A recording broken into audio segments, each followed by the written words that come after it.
When we think about European exploration in the Americas, we tend to start at 1492 with Christopher Columbus showing up at the island of Hispaniola.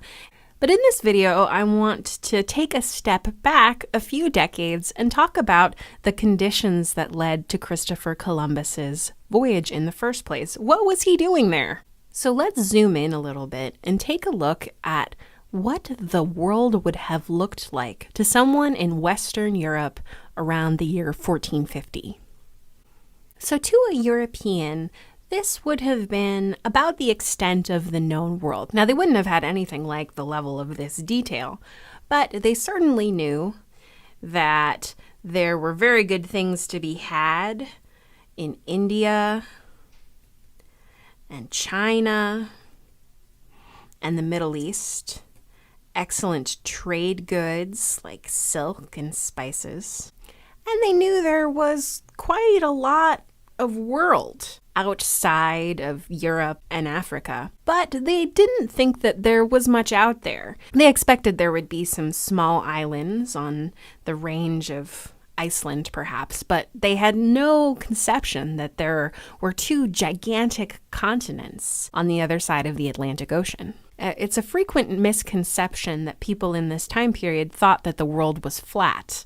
Learned people of the era knew that the world was round. In fact, they had known so since the time of the Greeks. What they did know was that the world was pretty large. In fact, they correctly estimated that the circumference of the globe is about 25,000 miles. And so they knew that given the shipping technology that they had, it would be impossible to go west and arrive at the east while still having enough food and water to supply your crew.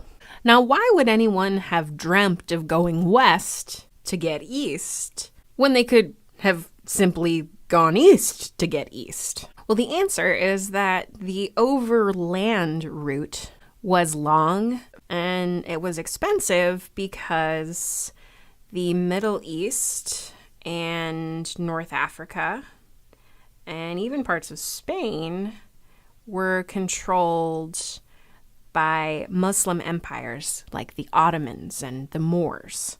And so anytime trade came from the East, from China, India, the Middle East itself, it went through a series of traders and a series of empires along the way, picking up taxes and markups,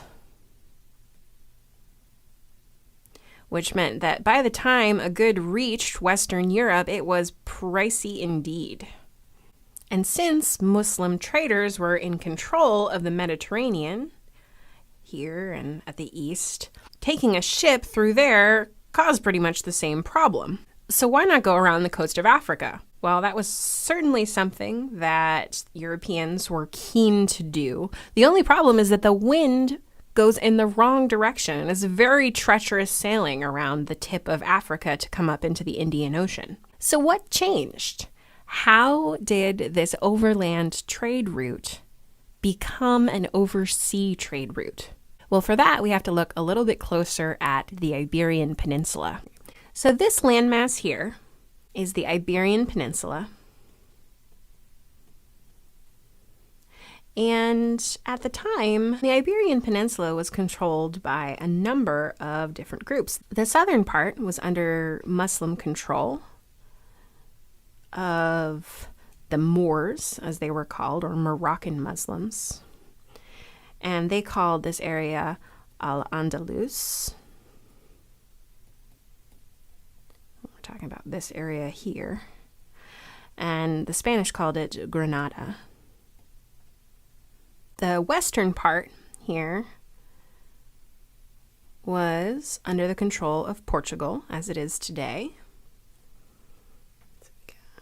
Portugal. The eastern part, this area here, is the Kingdom of Aragon. And then the central part here was Kingdom of Castile. So as far as Europeans were concerned, this was kind of the end of the world. This was as far southwest as you could go on the European continent, and heaven knows what was out here. Until in the early 1400s, Portugal's Prince Henry the Navigator began investing in navigation. And one of the important discoveries made by the Portuguese was a new kind of ship, and this ship was called the caravel. So what's cool about the caravel is that caravels are ocean-worthy, but they're also very easy to maneuver, and they can sail into the wind.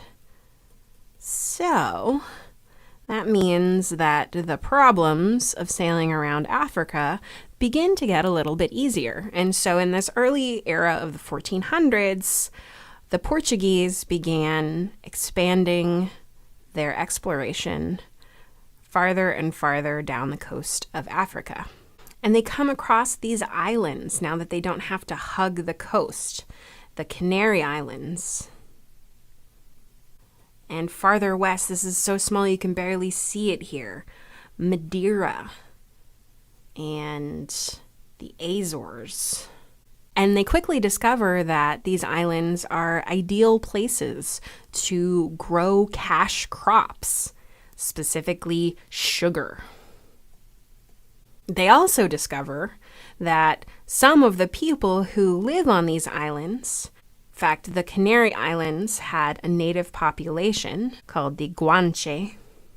They immediately attempted to enslave these native people and then quickly discovered that they would die of disease. And we'll talk more about why native people seemed to be so susceptible to European diseases a little bit later. So now they have great places to grow sugar, but they don't have a workforce. Well, they're discovering another workforce along the coast of Africa as they begin to set up, this is the Portuguese we're talking about here, trading posts on the west coast of Africa, where they're purchasing slaves from African traders or Arab traders who had a long history of trading slaves from the interior of Africa out to its coast. So in the early 1400s, Portugal is doing very well for itself. Seems that they're leading this colonial game.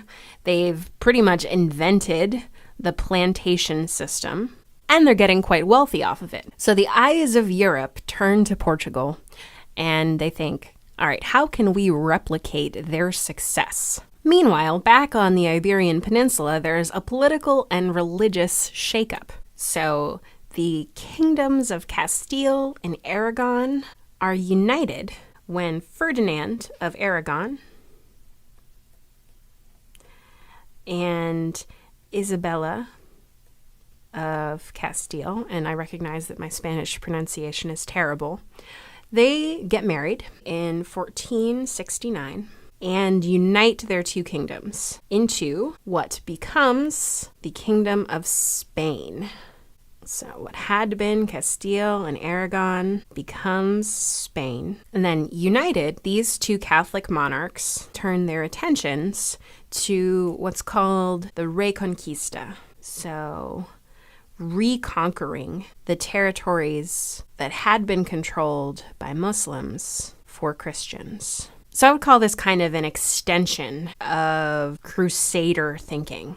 And Ferdinand and Isabella complete the Reconquista, expelling the Moors from the territory that is today Spain in 1492. So now we've reached 1492, and we've got a will, that is, a desire for luxury goods. We also have a little bit of good old-fashioned nationalism here.